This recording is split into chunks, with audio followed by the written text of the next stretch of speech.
샬롬. 말씀과 함께 또 새로운 날 시작하죠. 기도합니다. 사랑합니다 주님, 우리와 함께 하시는 주님, 말씀으로 함께 해주셔서 감사합니다. 하나님의 약속, 그 진리 앞에 오늘도 우리를 초대하셨습니다. 주님, 우리로 다시 깨닫고 순종하도록 도와 주시옵소서. 예수님의 이름으로 기도합니다. 아멘. 자, 여러분, 사람이 이제 마지막 목숨이 끊어지기 직전에 그때 남기는 마지막 말은 너무 귀하잖아요. 유언, 남겨지는 말이라고 말하죠. 어쩌면 그 사람의 인생을 바라보는 관점, 해석이 담겨 있지요. 야곱이 마지막에 12아들을 불러 모읍니다. 단순하게 축복하지 않아요. 아들의 삶을 자기의 관점으로 해석하고 그 삶이 어떤 열매를 맺을지 선포합니다. 자, 여러분, 아들들을 어떤 관점으로 보고 축복하는지, 오늘의 본문은요, 누가 앞서느냐보다 하나님의 뜻이 각자의 삶에 어떻게 임하느냐, 이것을 볼 필요가 있을 것 같아요.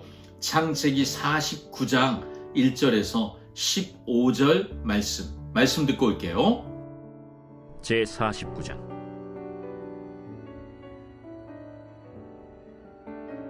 야곱이 그 아들들을 불러 이르되, 너희는 모이라.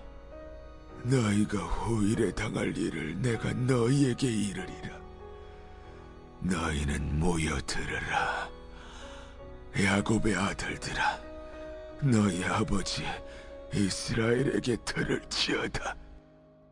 루벤아, 너는 내 장자요 내 능력이요 내 기력의 시작이라. 위풍이 월등하고 권능이 탁월하다마는 물이 끓음 같았은즉 너는 탁월하지 못하리니, 내가 아버지의 침상에 올라 더럽혔음이로다. 그가 내 침상에 올랐었도다. 시므온과 레위는 형제여, 그들의 칼은 폭력의 도구로다. 네호나, 그들의 모의에 상관하지 말지어다. 내 영광아, 그들의 집회에 참여하지 말지어다. 그들의 분노대로 사람을 죽이고 그들의 혈기대로 소의 발목 힘줄을 끊었음이로다. 그 노여움이 혹독하니 저주를 받을 것이요, 분기가 맹렬하니 저주를 받을 것이라. 내가 그들을 야곱 중에서 나누며 이스라엘 중에서 흩으리로다. 유다야, 너는 내 형제의 찬송이 될지라. 내 손이 내 원수의 목을 잡을 것이요, 내 아버지의 아들들이 내 앞에 절하리로다. 유다는 사자 새끼로다. 내 아들아, 너는 움킨 것을 찢고 올라갔도다. 그가 엎드리고 웅크림이 수사자 같고 암사자 같으니 누가 그를 범할 수 있으리야. 규가 유대를 떠나지 아니하며 통치자의 지팡이가 그 발 사이에서 떠나지 아니하기를, 실로가 오시기까지 이르리니 그에게 모든 백성이 복종하리로다. 그의 나귀를 포도나무에 매며 그의 암나귀 새끼를 아름다운 포도나무에 맬 것이며, 또 그 옷을 포도주에 빨며 그의 복장을 포도즙에 빨리로다. 그의 눈은 포도주로 인하여 붉겠고 그의 일은 우유로 말미암아 희리로다.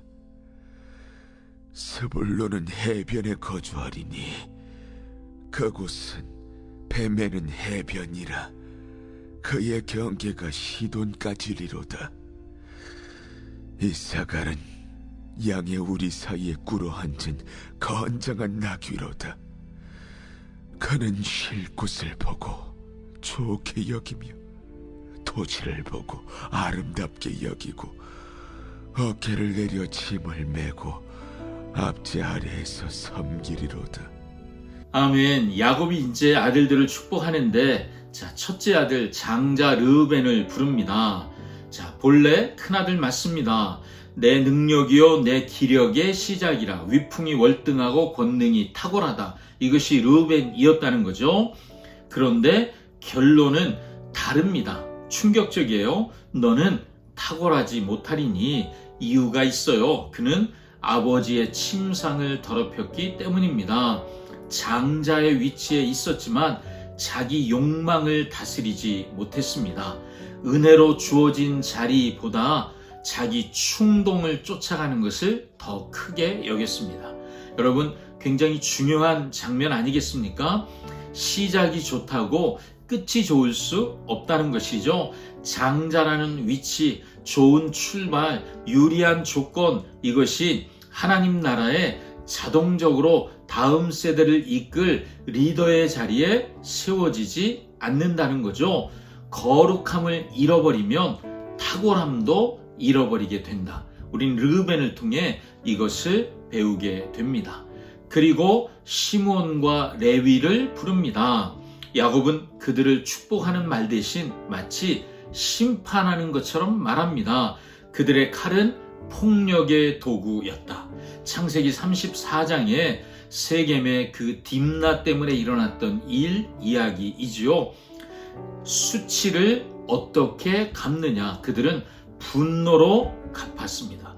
거룩한 할례를 속임수의 무기로 삼아서 그것도 대량 학살을 저질렀죠. 야곱이 이렇게 말하잖아요. 내 호나 그들의 모의에 상관하지 말지어다. 내가 그들을 야곱 중에서 나누며 이스라엘 중에서 흩으리로다. 분노가 때로는 정의로운 것처럼 보일 때가 있습니다. 그러나 통제되지 않는 분노는 공동체를 세우기보다 흩어지게 합니다. 자, 이 말은 듣고 있는 원독자들에게 굉장히 실제적인 것이죠.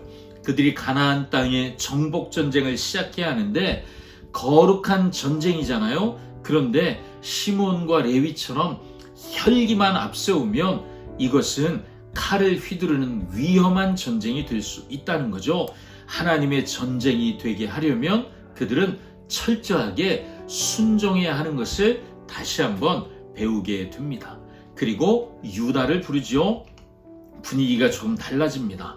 유다야, 너는 내 형제의 찬송이 될지라. 유다는 지금까지 실패한 것들이 많은 아들이었습니다. 요셉을 팔자고 제안했던 사람이 유다잖아요.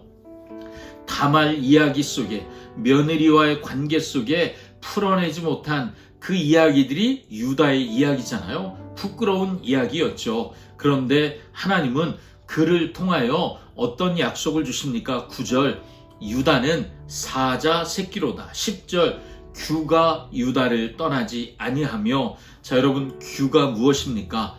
왕이 들고 있는 지팡이, 왕권을 상징하죠. 단순히 유다의 지파가 강해질 것이다라는 말씀이 아니라 유다의 지파에 왕권이 주어질 것이란 약속입니다. 그리고 메시아의 계보가 유다의 지파를 통해 이루어질 것을 말씀해 주시는 거죠. 루벤이라고 했던 장자는 탈락했습니다. 그런데 시므온과 레위가 뒤를 이었지만 분노 때문에 또 물러났습니다. 그리고 왕권의 약속이 이제 유다에게 이동합니다. 여러분, 이것이 하나님의 방식 아닐까요? 사람이 기대하고 생각하는 상식적인 순서가 아니라 하나님이 준비하신 은혜의 통로를 따라 왕이 온다는 것이죠. 11절 12절에 포도주와 우유의 이미지는 풍요로움, 기쁨, 풍성함, 이런 이미지이죠. 유다를 통해 오는 왕의 시대, 그냥 권력이 거기 있을 것이다 정도가 아니라 평화와 축복이 넘치는 시대가 올 것이다 라고 말씀하시는 거죠. 자, 그리고 스불론과 이사갈이 불려 나옵니다. 스불론은 해변과 무역의 복을 누릴 것이고, 이사갈은 양의 우리 사이에 꿇어 앉은 건장한 나귀라고 묘사됩니다. 특히 이사갈은 쉬운 자리, 아름다운 토지, 안락한 삶을 좋아하기 때문에 결국 압제 아래에서 섬기게 될 것이다 라고 말하죠. 여러분, 이게 좋은 말이 아니라 날카로운 경고인 것을 아시겠어요? 편안함을 사랑하는 마음은 결국 자유를 잃어버리게 된다는 거죠. 편하게 살길 원하세요? 그러면 우리가 나도 모르게 누군가의 종이 되어 살게 될 가능성이 있다는 거예요. 하나님의 백성은 편안함이 아니라 하나님만 주시는 샬롬을 붙잡고 사는 사람들입니다. 그 샬롬이 언제 주어지는 줄 아세요? 사명을 쫓아갈 때입니다. 부르심 안에 있을 때 샬롬이 넘칩니다. 사명보다 편안함을 더 사랑하면 그 안락함은 우리를 속박하게 될 것입니다. 자, 창세기의 이 말씀을 출애굽 2세대가 듣고 있잖아요. 가나안 땅에 들어가면 12지파로 흩어져 살 거예요. 이 지금 축복의 말씀은 그들에게 예언의 말씀과 같습니다. 각 지파의 미래, 사명이 어떻게 될 것인가를 지금 예언적으로 선포하고 있잖아요. 그들이 보고 듣습니다. 장자가 되는 것이 중요하지 않구나. 하나님은 실패한 사람도 다시 쓰시는구나. 그들이 어떤 기대, 어떤 소망을 품어야 할지 이 말씀은 생생하게 그들의 귀에 들려지고 있습니다. 자, 여러분, 오늘 본문의 중심은 어쩌면 유다라고 할 수 있죠.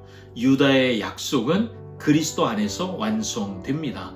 요한계시록의 예수님을 유다 지파의 사자라고 표현하는 것을 우리가 봅니다. 야곱의 축복은 다윗을 지나 마침내 예수님에게서 완성됩니다. 야곱이 하나님께 들은 것을 말했다는 것이 너무 선명해지는 거죠. 진짜 규를 잡은 왕의 지팡이를 붙잡은 분이 누구입니까? 예수 그리스도이시죠. 그분이 진짜 왕, 평화의 왕이십니다. 예수님은 끝까지 순종하심으로 영원한 나라를 세우셨습니다. 우리가 그 나라에 속했음으로 인하여 기뻐해야 할 줄 믿습니다. 우리는 진짜 왕의 다스림과 통치 아래 있어야 놀라운 평화, 샬롬을 누릴 수 있습니다. 자, 우리의 이야기로 다시 가져와 볼까요? 내가 사랑하는 것이 무엇일까요? 여러분 마음에 진짜 추구하는 가치는 어디에 있습니까? 르우벤처럼 욕망이 시키는 대로 따라갑니까? 시몬과 레위처럼 분노, 감정을 쫓아 움직이고 있으십니까? 아니면 이사갈처럼 편안하게 살기만을 원하십니까? 아니면 유다처럼 하나님의 약속이 흘러가는 자리에 내가 있기를 사모하고 계십니까? 우리는 다 실패한 아들들의 그 모습에 다름 아닙니다. 여러분, 우리 속에 모든 게 다 있잖아요. 욕망을 쫓고 분노를 따라가고 편안하기를 원하는 우리 안에 이게 다 있잖아요. 그런데 나의 실패에도 불구하고 나를 하나님의 아들, 딸 삼으신 예수 그리스도의 십자가의 은혜, 그것 때문에 우리는 소망이 있습니다. 더 이상 실패는 묵상하지 맙시다. 우리에게 소망 되시는 예수님만 바라봅시다. 유다 지파의 사자 예수 그리스도 앞에 서십시오. 그리고 그분을 따르십시다. 아멘. 기도하겠습니다. 사랑하는 주님, 장자의 자리와 능력, 또 분노, 편안함, 그게 좋아 보여서 거기에 속아 하나님의 뜻을 놓쳐버렸던 아들들의 모습이 또한 내 모습인 것을 인정하며 고백합니다. 내게 주어진 자리와 가능성을 당연하게 여기지 말게 해주시고 욕망과 분노와 안락함보다 하나님의 나라를 더 사모하는 마음, 주님, 절박하고 갈망한 마음을 주시옵소서. 유다 지파의 사자 되시는 예수님 앞에 겸손히 서서 나의 길이 아니라 예수님 가신 길을 따르는 내가, 우리가 되게 하여 주시옵소서. 예수님의 이름으로 기도합니다. 아멘. 아멘. 오늘도 예수님만 따라갑니다. 샬롬.